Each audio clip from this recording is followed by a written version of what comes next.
Salam untuk Anda, selamat datang kembali di sesi pembahasan kita. Halo, Kali ini kita mau gali lebih dalam nih, bab 3 dari materi yang Anda bagikan. Judulnya, memutuskan apa yang Anda inginkan. betul.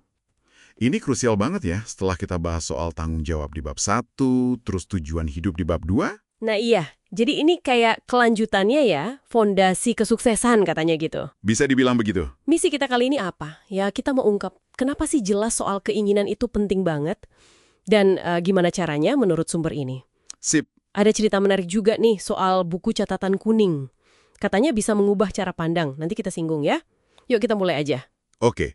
Jadi setelah kita ambil tanggung jawab penuh atas hidup, terus kita udah mulai meraba tujuan hidup kita secara umum, nah langkah berikutnya ya ini, memutuskan secara spesifik apa sih yang kita inginkan. Kalau nggak jelas tujuannya mau kemana, ya energinya bisa buyar, tindakannya jadi nggak fokus, gitu. Persis, kayak mau pergi tapi nggak tahu tujuannya ya. Bingung di jalan. Nah, itu dia analoginya. Di materi ini kan penulisnya cerita pengalaman pribadi ya. Soal buku catatan itu. Iya, yang di seminar itu kan? Dia dapat buku catatan kuning tapi maunya biru. Terus instrukturnya, Cherry, bilang apa ke dia? Itu menarik. Cherry bilang, kalau nggak suka warnanya, ya tukar saja.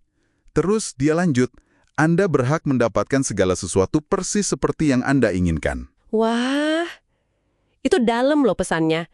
Kayak sederhana, tapi kan itu melawan arus banget ya. Kebiasaan kita kan seringnya nerimo. Ya udahlah, terima aja. Betul sekali. Yang menarik itu bukan cuma soal nukar buku catatannya ya, tapi gagasannya itu loh. Itu menyorot gimana kita sering terkondisi untuk nggak berani minta yang spesifik. Atau merasa nggak pantas gitu ya. Nah, merasa nggak pantas atau nggak mungkin lah. Menurut penulisnya, mengatasi keraguan internal itu dulu, itu langkah pertama yang transformatif. Sebelum bikin daftar keinginan malah. Oke, jadi beresin dulu di dalam ya. Iya, kejelasan itu memberi kekuatan dan fokus. Terus, gimana cara praktisnya nih buat nemuin kejelasan itu? Sumber ini kan kasih beberapa teknik ya. Ada beberapa. Salah satunya yang cukup terkenal itu bikin daftar saya ingin. Oh, yang 30, 30, 30 itu bukan? Betul. Tulis 30 hal yang ingin Anda lakukan, 30 hal yang ingin Anda miliki, sama 30 hal yang ingin Anda jadi sebelum meninggal. Banyak juga ya 30. Tapi mungkin itu buat mancing ide kali ya, biar keluar semua. Iya, tujuannya untuk eksplorasi. Membuka keran keinginan terdalam kita, gitu. Selain nulis sendiri ada lagi nggak? Ada latihan lain yang juga menarik. Latihan 5 menit sama teman. Gimana tuh caranya? Jadi, Anda minta teman Anda buat terus nanya satu pertanyaan selama 10-15 menit. Pertanyaannya simpel. Apa yang kamu inginkan? Diulang-ulang terus gitu? Iya, diulang terus. Awalnya mungkin jawabannya dangkal ya. Mobil mewah, rumah besar, gitu-gitu. Materialistis lah ya. Bisa jadi. Tapi katanya, kalau ditanya terus, lama-lama itu bisa menggali lebih dalam. Muncul hasrat inti kita, kayak kebutuhan untuk dicintai, atau pengen ekspresi diri, atau mau bikin perbedaan di dunia. Menarik juga ya tekniknya. Jadi kayak dikupas lapis per lapis gitu ya. Betul. Setelah dapat banyak ide dari daftar atau latihan tadi, penulisnya lalu menekankan pentingnya ini.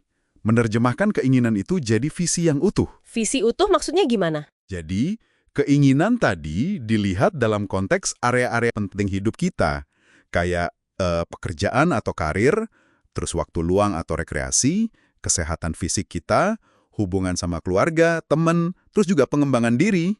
Oh, jadi lebih spesifik ke area hidup ya? Iya, biar nggak abstrak aja. Jadi bukan cuma saya ingin bahagia, tapi bahagianya itu kayak gimana di pekerjaan, di hubungan, di kesehatan Anda. Ini bikin gambarannya lebih jelas, lebih konkret, dan jadi lebih memotivasi juga. Masuk akal sih, biar nggak ngawang-ngawang ya. Terus ada cerita Monty Roberts juga kan di sini, yang soal peternakan kuda itu. Ah iya, kisah inspiratif itu. Waktu SMA, dia nulis cita-citanya mau punya peternakan kuda luas. Sama gurunya dikasih nilai F. Katanya nggak realistis. Iya, dianggap mimpi kosong. Tapi jawaban Monty keren banget. Dia bilang, Anda simpan nilai F Anda, saya akan simpan mimpi saya. Nah, itu dia.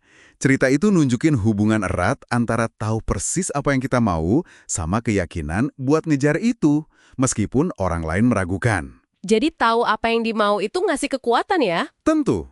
Kalau kita kaitkan lagi ke kerangka besarnya materi ini ya, bab 3 ini, soal kejelasan keinginan, ini jadi kayak batu pijakan gitu.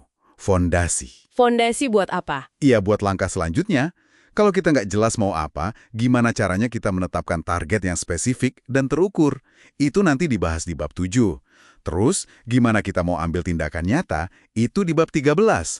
Jadi ini nyambung semua. Oke, jadi ini langkah awal yang fundamental banget ya? Sangat. Nah, jadi apa nih artinya semua ini buat Anda yang dengerin? Intisarinya apa ya? Intinya sih soal kejujuran radikal sama diri sendiri. Berani ngakuin, berani mendefinisikan. Apa sih yang benar-benar Anda dambakan? Mau itu kecil atau gede, nggak masalah. Itu titik awalnya. Jangan takut buat bermimpi atau menginginkan sesuatu gitu ya? Persis. Jangan takut. Terus kenapa ini relevan? Kenapa penting banget sih mutusin apa yang kita mau? Ya, karena menurut kerangka berpikir ini, memutuskan apa yang Anda inginkan itu bukan cuma ngelamun pasif. Ini tindakan proaktif. Proaktif gimana maksudnya? Ini langkah pertama yang memfokuskan energi Anda, sumber daya mental Anda. Ibaratnya nih, Anda ambil alih kemudi hidup Anda. Nggak lagi jadi penumpang aja, tapi jadi nahkodanya. Wah, keren perumpamannya. Jadi kita yang pegang kendali ya? Tujuannya ke arah sana. Oke, sebagai penutup nih, ada pemikiran terakhir mungkin buat Anda renungkan di rumah? Silakan. Penulisnya kan sangat menekankan kekuatan dari memutuskan. Nah, gimana kalau kita coba pikirin satu keputusan kecil aja yang Anda buat hari ini tentang satu hal spesifik yang benar-benar Anda inginkan, sekecil apapun itu. Gimana kalau keputusan kecil itu ternyata bisa jadi pemicu? Pemicu efek domino yang tanpa kita sadari mengubah arah masa depan Anda secara signifikan. Menarik untuk direnungkan itu, satu keputusan kecil hari ini. Iya, sesuatu untuk dipikirkan ya. Oke, sampai di sini dulu pembahasan kita kali ini. Sampai jumpa di sesi berikutnya. Sampai jumpa!